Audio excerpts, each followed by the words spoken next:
Tout le monde a entendu parler de la bourse de Paris, la bourse de New York, la bourse de Tokyo et surtout la bourse de New York, celle qu'on appelle familièrement Wall Street. Notre ami William Savary est actuellement à New York. Il nous a envoyé quelques photos de Wall Street et nous avons décidé d'essayer de faire une présentation globale de ce qu'est une bourse des valeurs. Tout le monde connaît le mot, il n'y a pas beaucoup de gens, moi le premier, qui savent exactement comment ça marche, à quoi ça sert, quel est l'impact de la bourse sur le produit intérieur brut d'un pays, etc. Toutes ces questions qu'on va essayer de voir rapidement aujourd'hui. Crash course en quelques minutes. Bonsoir William Savary. Bonsoir Serge, bonsoir Haïti, bonsoir Métropole, bonsoir tout le monde. Oui, là aujourd'hui vous pouvez dire bonsoir Haïti parce que vous nous parlez depuis New York. Bon, alors, absolument. William, rapidement, c'est quoi une bourse des valeurs? Bon, une bourse des valeurs, c'est vraiment un lieu où sont exprimées les valeurs des entreprises qui sont cotées. Donc là, c'est un lieu également où les entreprises s'engagent à lever des fonds pour financer leur croissance, créer des emplois, conquérir des marchés. Et c'est un lieu où il y a un certain niveau de réglementation et de soumission aux règles, où par exemple les règles comptables sont très strictes, où les gens doivent soumettre de façon trimestrielle leur rapport financier à leurs actionnaires et aux autorités monétaires, qu'ils ont la responsabilité de faire le suivi, de faire le monitoring de la performance des entreprises et aussi de s'assurer qu'il n'y a pas d'activité malhonnête qui se fait, comme le tournement de fonds, les délits d'initiés. Donc, il y a tout ça qui rentre en jeu. Donc, c'est vraiment une institution qui est réglementée et qui permet d'avoir l'accès au capital. Bon, oui, mais si j'ai retenu quelques leçons, la bourse n'est pas seulement réservée aux entreprises. Vous et moi, nous pouvons faire partie de la bourse en nous portant acquéreurs d'actions des différentes entreprises, justement, qui sont représentées à la bourse. Maintenant, la bourse est divisée en divers acteurs. Les acteurs qui font les levées de fonds et les acteurs qui font les placements. Donc, vous et moi, nous sommes les acteurs qui font les placements. Et les placements que nous les faisons en fonction de données très spécifiques. Par exemple, on veut placer nos fonds dans les entreprises où il y a beaucoup de liquidités. Liquidité, ça veut dire quoi? Ça veut dire que si jamais on a un placement, on doit pouvoir vendre l'action. On doit pouvoir vendre l'action de façon rapide, très rapidement, à 5 secondes. Et il y a ce qu'on appelle les règlements, les notions de règlement. La réglementation se fait sur une période de T+2, c'est-à-dire le jour du négoce, et 2 jours pour faire le règlement. Donc vous et moi, nous sommes effectivement des acteurs dans la bourse, mais dans diverses qualités. Oui, de différentes catégories. Bon, ça, je peux bien comprendre. Juste une petite parenthèse. On a tous en mémoire de ces films qui se passaient à la bourse où on voyait des courtiers avec des petits bouts de papier en main en train de hurler des ordres et bon, avec l'immense tableau où les chiffres défilaient. Bon, je suppose que aujourd'hui, ça ne se fait plus à coups de petits bouts de papier, mais tout se fait électroniquement.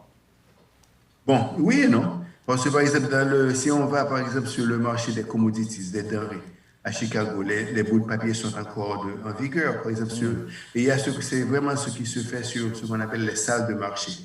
Les salles de marché, ce sont des salles où les brokers reçoivent des commandes des clients et se présentent ce qu'on appelle dans le lieu où le titre est négocié. Donc, ça veut dire là où le titre est négocié, les gars viennent avec leur bout de papier et lancent et placent leurs commandes, procèdent à faire les achats et les ventes. Maintenant, ceci, c'est dans les marchés où il y a ce qu'on appelle les auction markets. Ce sont les marchés qui fonctionnent d'après les auctions.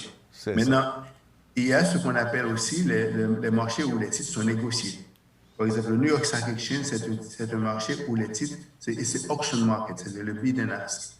Maintenant, il y a le over-the-counter market, les titres sont négociés. C'est-à-dire, il y a dans un over-the-counter market, il y a ce qu'on appelle les market makers, qui peuvent être 3 market makers par titre, et eux, ils offrent il y a des différences, des écarts entre les bid et ask et le client qui veut investir, ou le conseiller qui veut investir pour le client choisit parmi les 3 le prix qui est le meilleur, qui correspond à la quantité de titres voulus et au prix de titres voulus.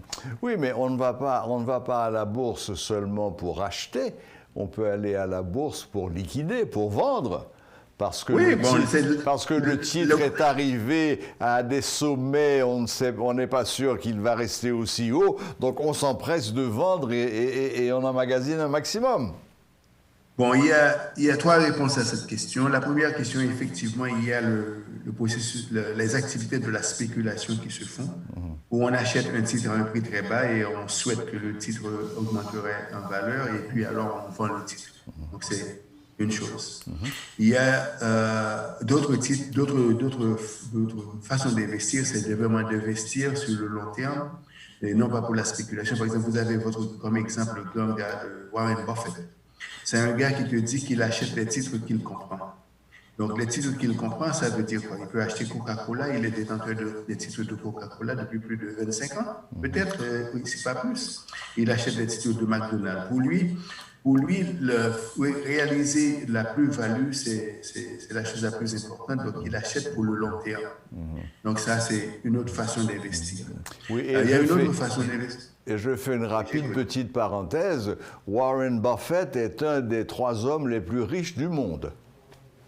Et sa fortune, il l'a réalisée à travers les titres boursiers. Les stock exchange, la bourse, absolument. Exclusivement. Parce que il achète des entreprises, les gère, il les font gérer et sous sa supervision, son leadership, et offre des parts de ces titres sur le marché. C'est vraiment. Alors, c'est là que la fonction du marché boursier est importante, parce que c'est au niveau du marché boursier que les entreprises sont vraiment évaluées. Et cette évaluation est une fonction de l'offre et de la demande. L'offre et la demande sont eux-mêmes déterminés d'une part par la performance de l'entreprise, le taux de rendement de l'entreprise, la gestion de l'entreprise, la transparence dans ses états financiers. Et aussi si l'entreprise est située dans des industries de pointe. Par exemple, aujourd'hui, nous avons une transformation qui se fait, que tout le monde peut observer, c'est la transformation du transport. Les automobiles sont en train, les automobiles qui fonctionnent au carburant sont en train de perdre leurs pieds, et ce sont ces automobiles électriques qui commencent à les remplacer. Donc, et demain, ce seront des avions également. Oui, donc ce sont des entreprises, ce sont des industries de pointe. Donc, et les industries qui sont très actives dedans, par exemple, vous prenez la compagnie Ford. La compagnie Ford, il y a peut-être 1 an ou 2 ans, les titres se négociaient à 5, 6, 7 $. Et depuis que la compagnie a annoncé qu'elle allait s'engager dans la manufacture d'automobiles électriques, et ils ont investi près de 20 milliards de dollars à cet effet. Les titres sont passés de 7 $ et aujourd'hui, ça se négocie à 15 $. Donc, ça veut dire que le titre a doublé sur une période de 12 mois. Donc, le titre de General Motors, effectivement, ont connu une certaine hausse, parce que General Motors, en fait, est sur le point de s'engager avec 30 modèles sur les voitures électriques. Maintenant, nous avons tous entendu parler du darling de Wall Street, c'est Tesla. Tesla, c'est l'entreprise qui manufacture des automobiles électriques, qui aujourd'hui a ce qu'on appelle le Gigafactory en Allemagne, Gigafactory aux États-Unis, Gigafactory en Chine, et il commence bientôt à vendre des automobiles. Ils ont déjà commencé à vendre en Europe. Donc, et leur titre aujourd'hui a connu une hausse faramineuse. C'est passé de 100 $, aujourd'hui ça se négocie à 800 $. Donc, c'est vraiment... De 100 à 800. Ah oui, bien sûr. Je suis obligé de connaître tout ça parce que je fais la gestion de patrimoine, donc je dois choisir où placer les titres de mes clients. Oui, bien sûr, bien sûr. Un dernier mot, William. Alors, très rapidement, celui-là, quel impact, quelle influence a la bourse sur le produit intérieur brut d'un pays, le PIB d'un pays? Donc, à la bourse, vous avez ce qu'on appelle les leading indicators. Les leading indicators, ce sont des indicateurs qui vous donnent une idée de ce à quoi l'économie ressemblerait dans 6 mois, dans un an. Et à la bourse, la bourse fonctionne sur ce qu'on appelle l'anticipation, expectations. Et lorsqu'on anticipe que les titres vont grimper en valeur ou un titre va grimper en valeur, il y a une avalanche de capital qui se dirige vers ces entreprises ou ces industries. On choisit les industries de pointe. Aujourd'hui, nous avons parlé tantôt de Tesla. Bon, il y a aussi l'artificial intelligence, l'intelligence artificielle, oui. Il y a aussi le blockchain technology qui est en train de créer beaucoup de vagues. Il y a beaucoup d'entreprises qui y vont. Il y a le cloud qui attire beaucoup d'investissements aujourd'hui parce qu'on arrive à un point où l'accès à l'Internet et le traitement des données devient très important pour les entreprises pour qu'ils puissent maximiser leur rendement. Donc, vraiment, et ceci se fait à la bourse et les entreprises qui sont de pointe attirent beaucoup de capitaux et une fois les capitaux attirés, les entreprises ont les capitaux nécessaires pour faire l'expansion de leur activité. Exactement. Mais maintenant, il y a une chose très importante, il faut aussi différencier l'activité des capitaux qui migrent vers ces entreprises et l'activité des investisseurs qui font les placements, qui placent des mises sur ces entreprises. Et les investisseurs qui placent des mises, maintenant, c'est vraiment le lingost qui se fait. Il y a des gens effectivement qui placent pour la négocier, pour la spéculation, c'est à ce niveau, et il y a d'autres qui font pour le long terme.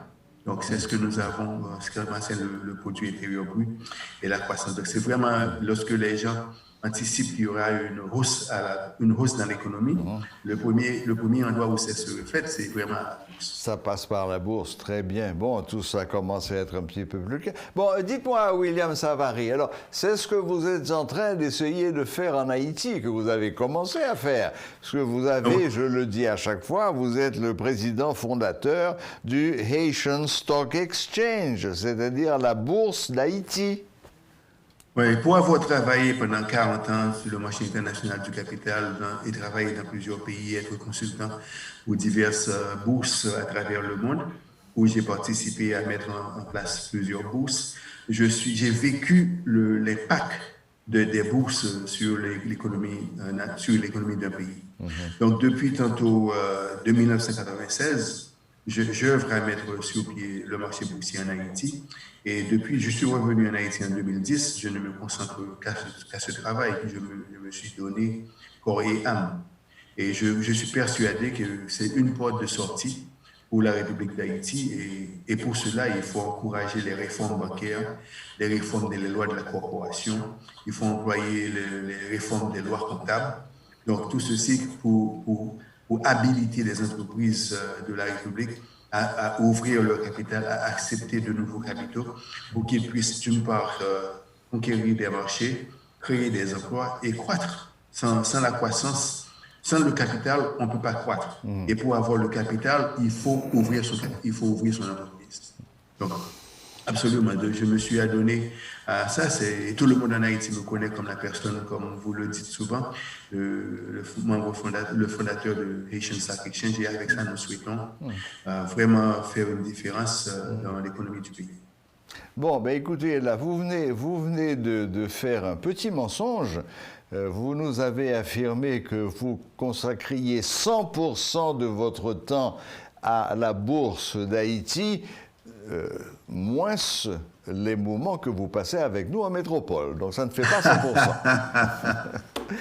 Okay. Merci de clarifier, Serge. Merci William, merci pour ces éclaircissements. Je pense que tout le monde maintenant a une vision un petit peu plus claire de ce qu'est une bourse et de ce à quoi ça sert.